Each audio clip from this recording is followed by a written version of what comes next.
اجتنبوا السبع الموبقات، 7 ایسے گناہ ہیں جو انسان کو ہلاک کر دیتے ہیں، تباہ و برباد کر کے رکھ دیتے ہیں، دنیا بھی برباد ہو جاتی ہے، آخرت بھی برباد ہو جاتی ہے۔ اور نبی علیہ الصلوۃ والسلام حکماً یہ ارشاد فرما رہے ہیں کہ ایسے 7 گناہ جو انسان کو ہلاک کر دینے والے ہیں، تباہ و برباد کر دینے والے ہیں، دنیا اور آخرت اس میں انسان کو ناکام اور نامراد کر دینے والے ہیں، ایسے 7 گناہوں سے اپنے آپ کو بچا لو، محفوظ کر لو۔ ان کے قریب تک نہیں جانا، ان کو سونگنا تک نہیں، بلکہ جہاں دیکھو کہ یہ آپ کے قریب آ رہے ہیں اس راستے کو بدل دو، اور پھر ایسے گناہوں سے اپنے آپ کو محفوظ کر لو، کیونکہ یہ گناہ جو ہیں انسان کو ہلاک کرتے ہیں۔ آج ہم 7 گناہوں میں سے صرف ایک گناہ کا ذکر کرنے لگا ہوں جو انسان کو برباد کر دیتا ہے، اور معاشرے میں اس موضوع کی بہت زیادہ ضرورت ہے، کیونکہ مسلمان معاشرہ اس گناہ کو شاید بھول چکا ہے، اور اس کی سنگینی کا شاید مسلمان کو علم نہیں ہے، اور وہ جرم اور وہ گناہ کیا ہے؟ نبی علیہ الصلوۃ والسلام نے فرمایا وَأَكْلُ مَالَ الْيَتِيمِ، یتیم کا مال کھانا یہ انسان کو ہلاک کر دیتا ہے، انسان کو برباد کر دیتا ہے، دنیا اور آخرت میں انسان کو ذلیل و خوار کر کے رکھ دیتا ہے۔ اس لیے نبی علیہ الصلوۃ والسلام نے فرمایا یتیم کے مال سے بچ کے رہے، اور پھر نبی علیہ الصلوۃ والسلام نے فرمایا بڑے گناہوں میں سے نبی علیہ الصلوۃ والسلام نے صحابہ سے کہا کہ میں تمہیں بڑے گناہ نہ بتاؤں؟ ان اکبر الکبائر عند اللہ یوم القیامہ، اللہ فرماتے ہیں نبی مکرم صلی اللہ علیہ وسلم کے ذریعے کہ اپنے صحابہ کو بتلاؤ کہ بڑے گناہوں میں سے بھی بڑے گناہ 7 گناہ ہیں، قیامت میں اللہ رب العالمین ان 7 گناہوں کے بدلے میں انسان کو جہنم میں داخل کرنے والا ہے، اور ان 7 بڑے گناہوں میں سے بڑا گناہ نبی علیہ الصلوۃ والسلام نے فرمایا وَأَكْلُ مَالَ الْيَتِيمِ، یتیم کا مال کھانا۔ ایک میں ارشاد فرمایا کہ مال یتیم کا مال کھانا یہ انسان کو ہلاک کر دیتا ہے، اور دوسری حدیث میں فرمایا کہ یتیم کا مال کھانا یہ بہت بڑا گناہ ہے۔ گناہ کی 3 قسمیں بنتی ہیں۔ ایک گناہ ہوتا ہے صغیرہ، انسان نے وضو کیے اور وہ گناہ ختم ہو گئے، نماز پڑھی صغیرہ گناہ ختم، جمعہ پڑھا صغیرے گناہ ختم، اور ایک گناہ ہوتے ہیں بڑے، وہ بغیر توبہ کے معاف نہیں ہوتے۔ ہاں انسان کو یہ ایسا عمل کرے جس کی وجہ سے بڑا گناہ معاف ہو جاتا ہے۔ مثال کے طور پر انسان بہترین وضو کرتا ہے اور وضو کرنے کے بعد 2 رکعتیں ادا کرتا ہے، نبی علیہ الصلوۃ والسلام نے فرمایا اس سے صغیرہ اور کبیرہ دونوں گناہ معاف ہو جاتے ہیں۔ اکبر الکبائر نہیں بلکہ صغیرہ اور کبیرہ میں سے جو چھوٹا گناہ ہے وہ معاف ہو جاتا ہے، اور ایک ہے اکبر الکبائر، سب سے بڑا گناہ۔ یہ انسان جب تک توبہ نہیں کر لیتا، توبہ نصوح نہیں کر لیتا، اللہ کے سامنے اس جرم کا اقرار نہیں کر لیتا، اس وقت تک یہ گناہ معاف نہیں۔ اور اگر اس گناہ کا تعلق صرف اللہ رب العالمین کی ذات کے ساتھ ہے تو وہ انسان صرف اللہ رب العالمین سے معافی مانگے گا۔ انسان کے ساتھ ہے، جیسے کہ مال یتیم ہے، تو پھر اس انسان سے بھی معافی مانگے اور اللہ رب العالمین سے بھی معافی مانگے۔ اللہ رب العالمین فرماتے ہیں میں تب تک معاف نہیں کروں گا جب تک میرا بندہ تجھے معاف نہیں کرے۔ اس انسان سے بھی معافی مانگے اور اللہ رب العالمین سے بھی معافی مانگے۔ تو نبی علیہ السلام نے فرمایا یتیم کا مال کھانا یہ سب سے بڑے گناہوں میں سے گناہ ہے۔ اور میرے بھائیو، اللہ کا قرآن کہتا ہے یہ ایسا گناہ ہے جو ذریعہ بنتا ہے انسان کے جہنم میں داخل ہونے کا۔ قرآن کی آیت ہے، اللہ رب العالمین فرماتے ہیں ان الذین یأکلون الیتامی ظلما، جو لوگ یتیموں کا مال کھاتے ہیں ظلما، ان پہ ظلم کر کے، انما یأکلون فی بطونہم نارا، وہ یہ مت سمجھیں کہ یتیم کا مال سے ہم بریانی کھا رہے ہیں یا چکن قورمہ کھا رہے ہیں یا کوئی اور چیز کھا رہے ہیں۔ اللہ رب العالمین فرماتے ہیں وہ جہنم کی آگ اپنے پیٹ میں کھا رہے ہیں، وَسَيَصْلَوْنَ سَعِيرًا، اور اللہ فرماتے ہیں ایسے شخص کو میں جہنم میں داخل کروں گا۔ جو لوگ یتیموں کا مال کھاتے ہیں، اللہ رب العالمین فرما رہے ہیں ایسے شخص کو میں جہنم کا مزہ چکھاؤں گا۔ اور جہنم میں ان لوگوں کو کون سا عذاب ہوگا؟ عذاب کی مختلف قسمیں ہیں، ان لوگوں کو کون سا عذاب ہوگا؟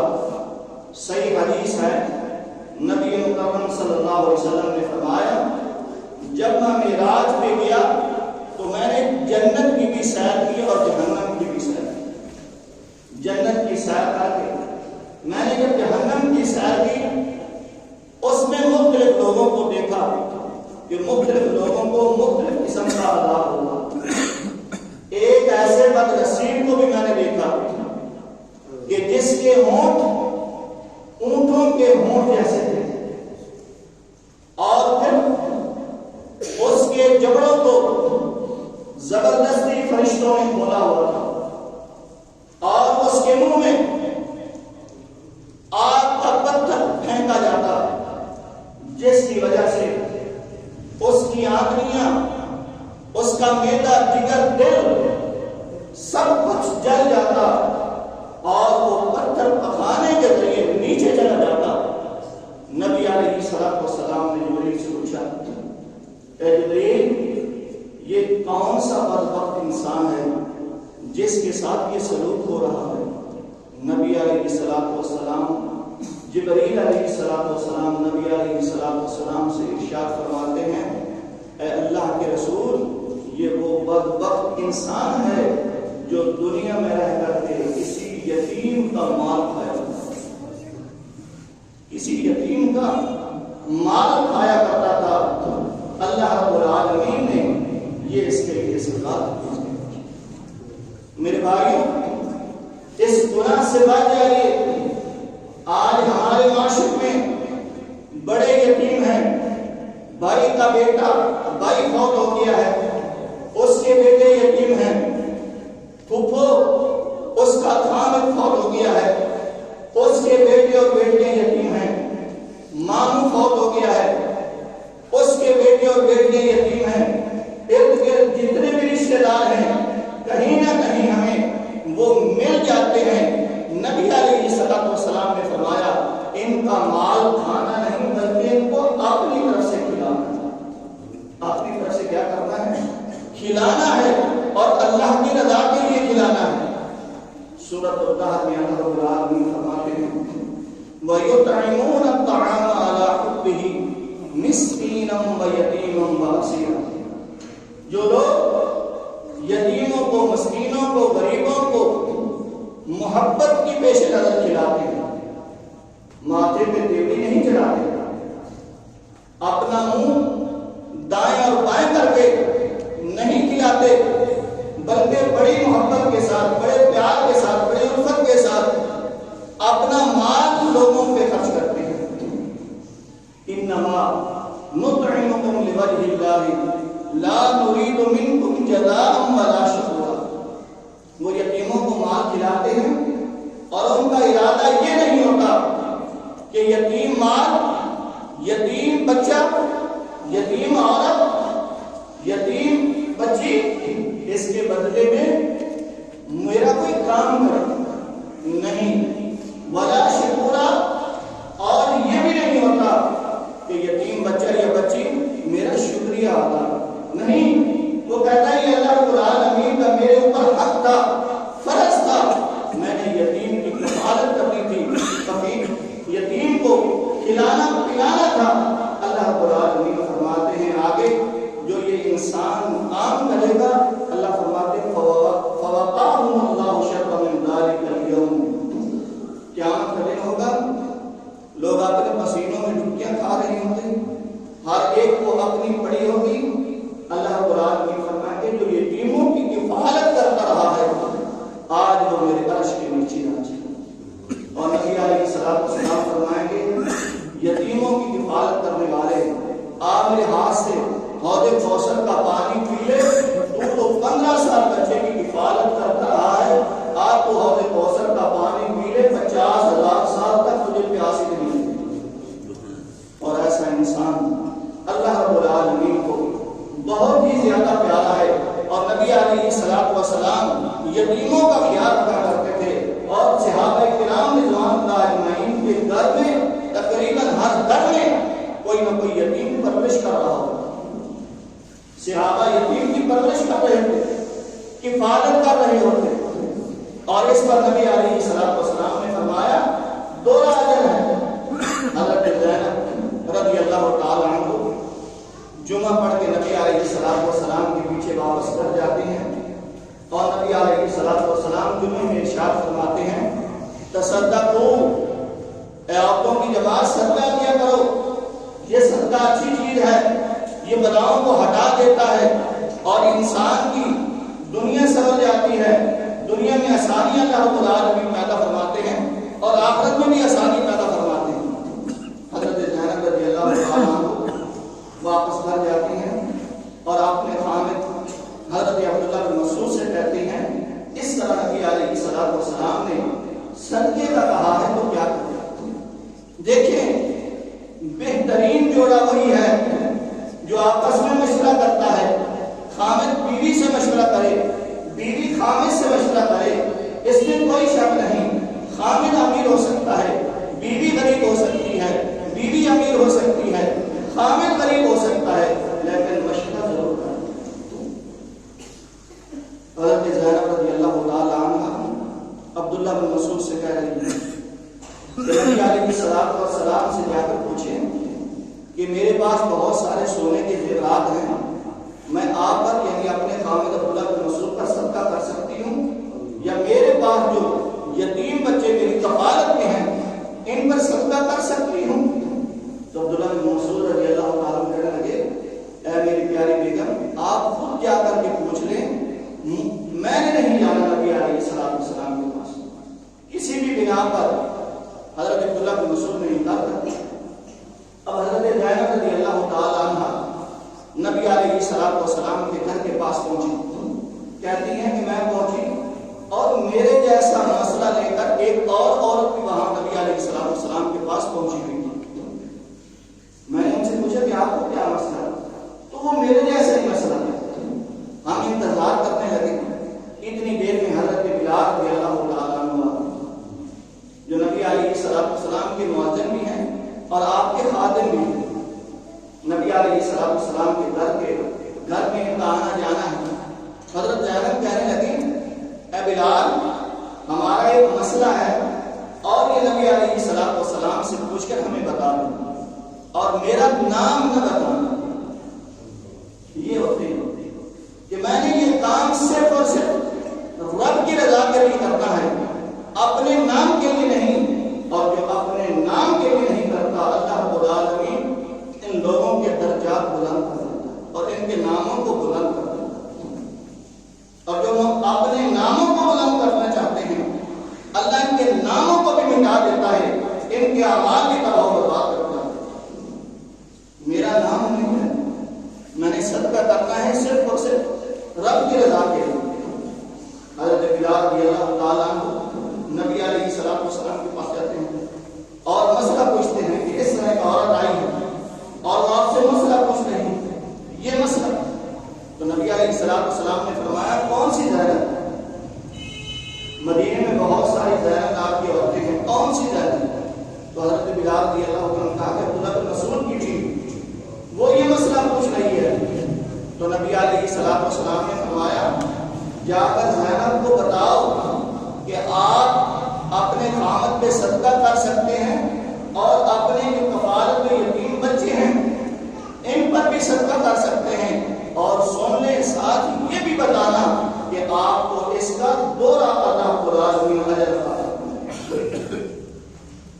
خامد اپنی بیوی پہ صدقہ نہیں کر سکتا کیونکہ خامد پہ فرض ہے عورت کے حقوق۔ ہاں اگر عورت کے پاس مال و زر ہے تو اس کے ضروری نہیں ہے کہ وہ خامد کی ذمہ داری لے۔ خامد اپنی بیوی پہ صدقہ نہیں کر سکتا لیکن بیوی اپنے خامد پہ صدقہ کر سکتی ہے۔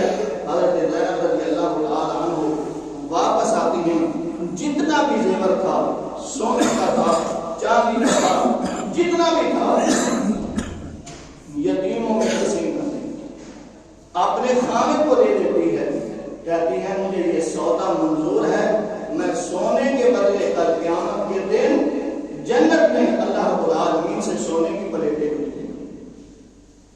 یہ لوگ ہیں جنہوں نے یتیموں کی کفالت کر کے دکھائی ہے، اور نبی علیہ السلام نے کیا ارشاد فرمایا؟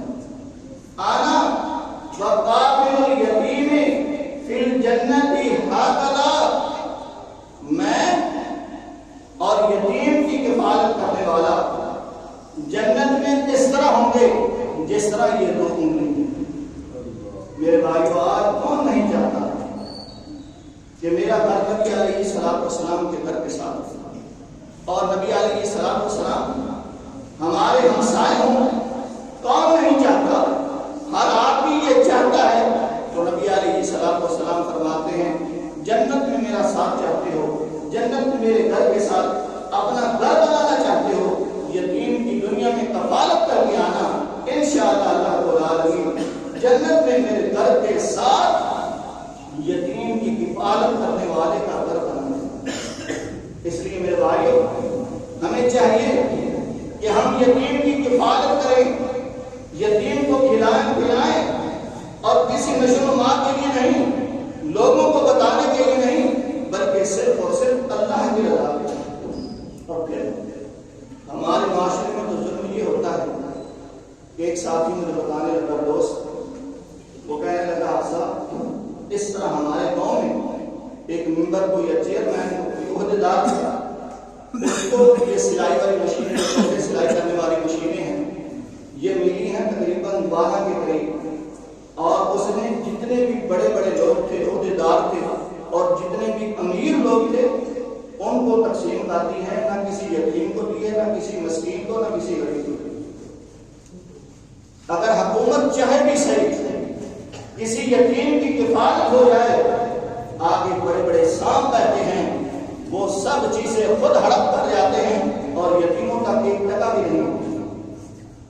جبکہ نبی علیہ السلام اس کی سخت وعید سنا رہے ہیں، جبکہ اللہ رب العالمین کا قرآن سخت وعید سنا رہا ہے۔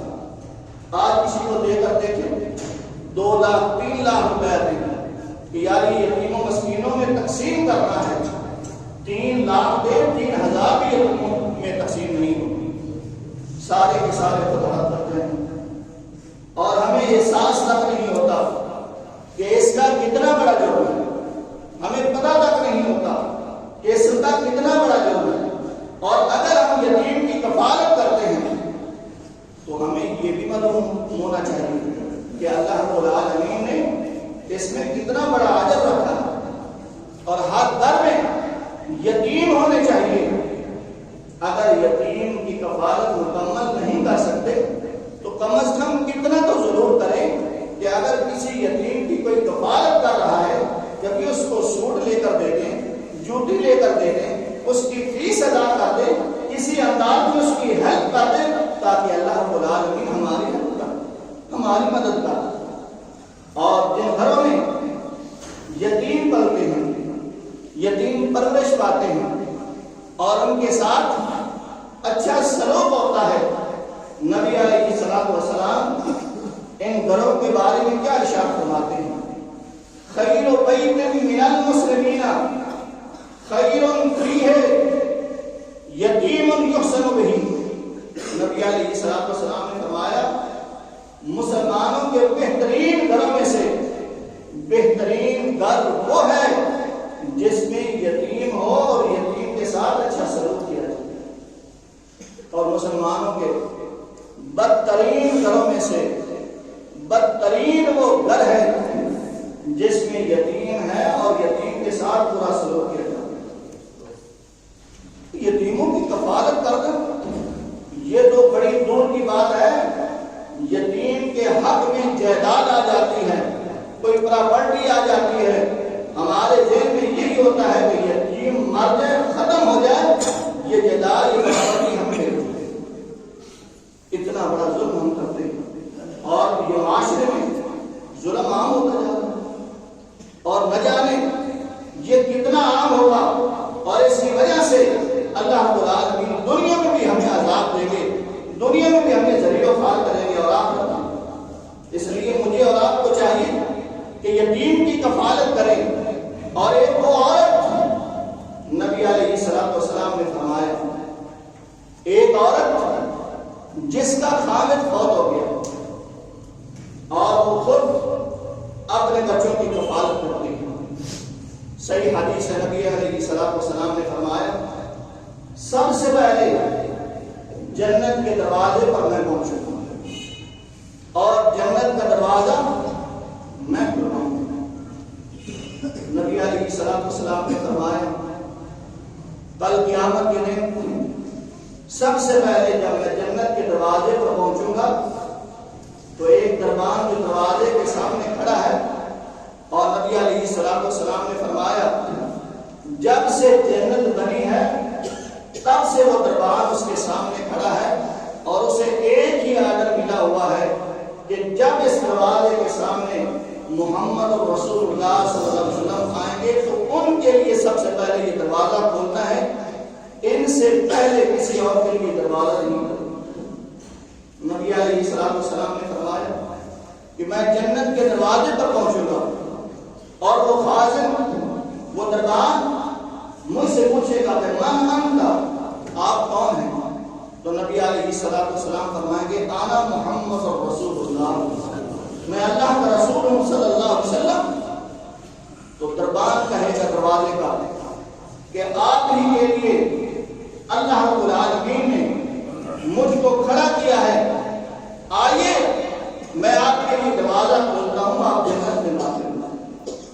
تو نبی علیہ الصلوۃ والسلام فرمائیں گے اتنی دیر میں میری دائیں طرف نظر پڑے گی تو ایک عورت جو مجھ سے بھی پہلے اس دروازے پر پہنچی ہوگی، ایک عورت جو مجھ سے بھی پہلے پہنچی ہوگی، میں اس سے پوچھتا ہوں، نبی علیہ الصلوۃ والسلام فرماتے ہیں ما لکی من انتی، تیرا کیا حال ہے، تو کہاں ہے، یہاں پہنچی ہے؟ تو وہ نبی علیہ الصلوۃ والسلام سے کیا فرماتی ہیں، اے اللہ کے رسول میں کسی کی بیوی تھی اور میرے 3 یا 4 بچے تھے اور میرا خامد جوانی میں فوت ہو گیا اور میں نے چاہا کہ میں کسی دوسرے خامد کو تلاش کروں۔ جب میں نے خامد تلاش کرنا شروع کیا تو دوسرے خامد نے کہا کہ میں صرف آپ کو رکھ سکتا ہوں، آپ کے بچوں کو نہیں رکھ سکتا۔ تو میں نے کہا آج معاشرے کا نسل بھی یہ ہے کہ اگر کوئی بیوہ عورت ہو جاتی ہے، اس کے 3 یا 4 یا صرف ایک بچہ ہے، وہ عورت کو قبول کرنا پسند کرتا ہے لیکن کسی یتیم بچے کو اپنے پاس آنے کے لیے اجازت نہیں دیتا۔ آج مسلمان معاشرے میں یہی ہے، وہ بچہ کہاں جائے، عورت کے والدین مر چکے ہیں، بہن بھائی سلام نہیں لیتے ہیں، کن کے پاس جائے؟ اور اس طرح کے کام پھر کیا ہوتے ہیں حامد کو تلاش کر لیتی ہے.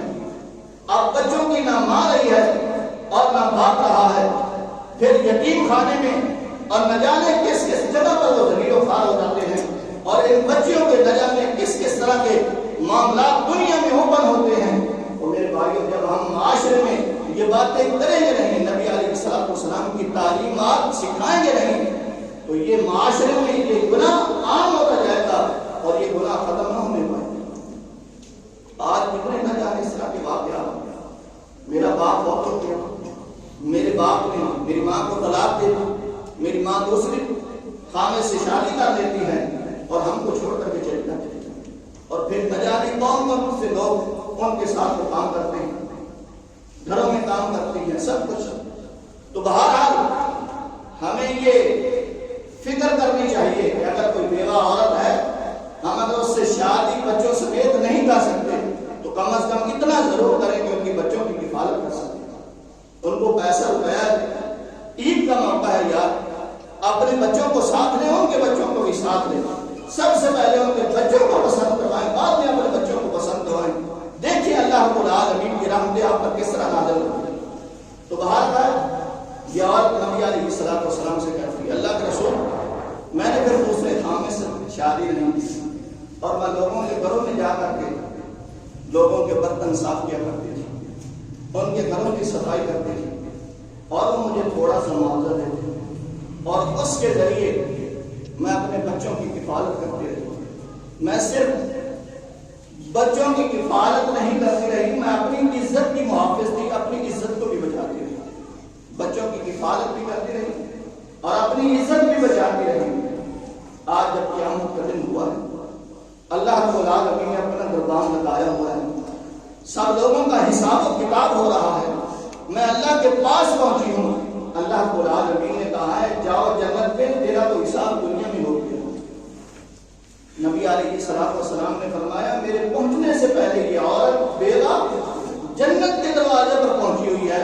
مجھ سے پہلے داخل تو نہیں ہو سکتی, لیکن مجھ سے پہلے جنت کے دروازے پر پہنچی ہوئی ہے. اس وجہ سے کہ اس عورت نے یتیم بچوں کی کفالت کی. تو جس طرح مرضی. تو میرے بھائیوں ہمیں سوچنا چاہیے, ہمیں غور و فکر کرنی چاہیے. اور ہر خاندان میں, ہر گھر میں اور تقریباً ہر گاؤں میں یتیم بچے پائے جاتے ہیں. ان کی کفالت کریں, ان کو اپنے ساتھ بٹھائیں. اور نبی علیہ الصلوۃ والسلام کے پاس ایک صحابی آتا ہے, کہتا ہے اللہ کے رسول دیکھیں کہ ان کی ہمدردی کس طرح کرنی ہے, ان کی دل جوئی کس طرح کرنی ہے اور ان کا دل نہیں دکھانا. نبی علیہ الصلوۃ والسلام کے پاس ایک صحابی آتا ہے, کہتا ہے اللہ کے رسول میرا بیٹا 3 دن سے گم ہے. ایک صحابی دوسرا آتا ہے, کہتا ہے اللہ کے رسول میں نے فلاں گراؤنڈ میں دیکھا ہے اس کا بچہ کھیل رہا ہے. تو وہ باپ جو 3 دن سے اپنے بیٹے سے بچھڑا ہوا تھا, وہ فوراً کہتا ہے کہاں, کون سی جگہ مجھے بتائیں. وہ دوڑ پڑتا ہے. نبی علیہ السلام فرماتے ہیں اس کو بلاؤ, واپس بلاؤ. واپس بلایا جاتا ہے. نبی علیہ السلام سے کہتے ہیں اللہ کے رسول 3 دن ہو گئے ہیں میں بچھڑا ہوں اور 3 دن ہو گئے ہیں میری بیوی نے کچھ کھایا پیا نہیں, مجھے اپنے بچے کو لے کر آنے دیں. نبی علیہ السلام نے فرمایا جاؤ صحیح, بچے کو لے کر آؤ, لیکن وہاں جا کر کے اس کا نام پکارنا ہے, بیٹا نہیں پکارنا. تو اللہ کے رسول وہ کیا ہو سکتا ہے جن بچوں کے ساتھ وہ کھیل رہا ہے ان بچوں میں کوئی یتیم بھی ہو. آپ بیٹا کہیں گے, شاید یہ سن کر کے یتیم بچہ کہے کہ آج میرا بھی باپ ہوتا مجھ کو بھی بیٹا کہہ کے بولا. تو کسی کا دل نہیں دکھانا, اپنے بیٹے کا نام لینا ہے اور نام کے ساتھ اس کو اپنی طرف بلانا ہے, بیٹا کہہ کے نہیں بلانا. تو نبی علیہ الصلوۃ والسلام نے تو یہاں تک اپنے صحابہ کی تربیت کی ہے کہ کسی یتیم بیٹے کا بیٹی کا اپنے دل بھی نہیں دکھانا. نبی علیہ الصلوۃ والسلام کے پاس آخری بات, نبی علیہ الصلوۃ والسلام کے پاس حضرت لبابہ رضی اللہ تعالیٰ عنہ اور ایک یتیم بچہ وہ جھگڑا لے کر آتے ہیں نبی علیہ الصلوۃ والسلام کے پاس. صحیح مسلم کی حدیث ہے, نبی علیہ الصلوۃ والسلام نے دونوں کی باتوں کو سنا اور فیصلہ حضرت لبابہ رضی اللہ تعالیٰ عنہ کے حق میں کر دیا. اب قاضی کو کیا چاہیے کہ وہ انصاف وہ یتیم کا اگر حق بنتا ہے تو یتیم کو دو، اگر یتیم کا نہیں بنتا تو دوسرا جو ہے اس کو حق دے۔ اب نبی علیہ الصلوۃ والسلام نے عدل کیا، انصاف کیا، اور وہ کھجور کا ایک درخت جو تھا وہ ابو لبابہ کو دے دیا رضی اللہ تعالیٰ عنہ۔ اب جب فیصلہ یہ ہوا تو وہ یتیم بچے کو رونے لگا۔ نبی علیہ الصلوۃ والسلام نے فرمایا ابو لبابہ یہ درخت تیرا ہی ہے، اگر یہ درخت تو اس یتیم بچے کو دے دے، میں کل قیامت کے دن محمد رسول اللہ صلی اللہ علیہ وسلم تجھے اس درخت کے بدلے جنت میں ایک درخت لے کر دوں گا۔ اب نبی علیہ الصلوۃ والسلام کا مشورہ جو ہے یہ ماننا فرض نہیں ہے، آپ مان بھی سکتے ہیں نہیں بھی مان سکتے۔ تو نبی علیہ الصلوۃ والسلام سے کہنے لگے ابو لبابہ اے اللہ کے رسول آپ کا یہ مشورہ ہے یا حکم ہے؟ اگر نبی علیہ الصلوۃ والسلام کا حکم ہو پھر چونکہ چنانچہ گرچے مگرچے پھر کچھ بھی نہیں ہے، پھر ماننا ہے جس حال میں بھی ماننا ہو، اور اگر مشورہ ہے تو اس میں گنجائش ہے۔ تو ابو لبابہ رضی اللہ تعالیٰ عنہ کہنے لگے اللہ کے رسول اگر تو آپ کا حکم ہے تو یہ ایک درخت نہیں میرے سارا کا سارا باغ بھی اس یتیم بچے کو دے دیجیے، اور اگر آپ کا مشورہ ہے تو اللہ کے رسول میں یہ درخت نہیں دینا چاہتا۔ اب یہ صحابہ میں فیصلہ ہوا، ایک صحابی کہتا ہے نبی علیہ الصلوۃ والسلام خود کہتے ہیں کون ہے جو یہ درخت مجھے لے کر کے دے، میں اس یتیم کو دینا چاہتا ہوں۔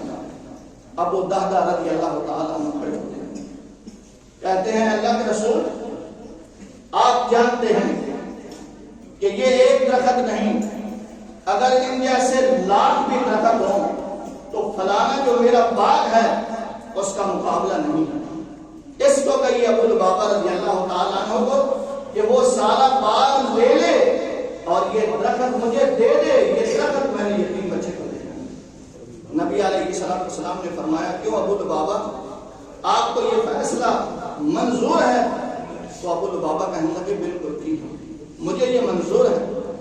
تو ابو دہدہ رضی اللہ تعالیٰ عنہ کہتے ہیں کہ وہ میرا سارا باغ وہ آج کے بعد تیرے نام ہے، اور یہ درخت جو ہے وہ یتیم بچے کو کہتے ہیں کہ یہ تیرے نام ہے، تو اس کو لے لے۔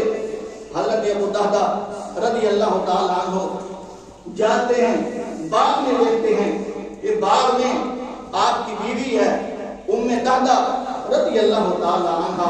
تو ابو دہدہ کہتے ہیں ام دہدہ باغ سے نکل جائیے، میں نے یہ اللہ رب العالمین کے ساتھ سودا کر دیا، میں نے اس درخت کے بدلے، میں نے اس باغ کے بدلے جنت میں باغ لینا ہے۔ ام دہدہ قربان جاؤ نبی علیہ الصلوۃ والسلام کی تعلیمات پہ، آپ کے شاگردوں پہ کہ کس طرح تعلیم دی ہے۔ وہ عورت کہتی ہے، وہ صحابیہ کہتی ہے، ام دہدہ کہتی ہے اے ابو دہدہ آپ نے کوئی ناکام اور گھاٹے والا سودا نہیں کیا، آپ نے بڑا ہی منافع والا سودا کیا ہے، میں یہ جا رہی ہوں یہ اللہ کے راستے میں آپ نے قربان کیا ہے، ٹھیک ہے اس سے بہتر کوئی سودا نہیں۔ حضرت ابو دہدہ ام دہدہ اسی وقت باغ سے نکل جاتے ہیں، ابو لبابہ کو باغ دے دیتے ہیں۔ نبی علیہ الصلوۃ والسلام نے فرمایا نہ جانے ابو دہدہ کو اس باغ کے بدلے جنت میں کتنے باغ ملے۔ یہ باغ وہ ہیں جن کا سال میں ایک دفعہ موسم آتا ہے، ابو دہدہ کو جو جنت میں باغ ملنے والے ہیں وہ سدا بہار ہیں، ان سے پھل کبھی ختم نہیں ہوتے۔ تو میرے بھائیوں یتیموں کی ہمیشہ حفاظت کیا کریں۔ اگر آپ خود یہ خرچہ نہیں اٹھا سکتے، آپ کے پاس اتنا پیسہ روپیہ نہیں، تو جہاں یتیم رہ رہا ہے اتنا تو ضرور کریں، اس کو کبھی جوتی لے دیں، کبھی اس کو کپڑے لے دیں، کبھی اس کی فیس ادا کر دیں، کبھی اس کو اپنے ساتھ لے چلیں، اس کو کھانا کھلا دیں۔ یقین جانے اس وقت بیٹھ کے اس کے دل سے جو دعا نکلے گی اللہ کی قسم وہ عرش کو چیر کے لیے اللہ رب العالمین کے پاس پہنچے گی، اللہ رب العالمین کو قبول فرما لیں گے، اور ایسے انسان کی دنیا بھی سمجھ جائے گی، آخرت بھی سمجھ جائے گی۔ اللہ رب العالمین سے دعا ہے کہ اللہ ہمیں سمجھنے کی توفیق نصیب فرمائے اور اس پر عمل کرنے کی توفیق نصیب فرمائے۔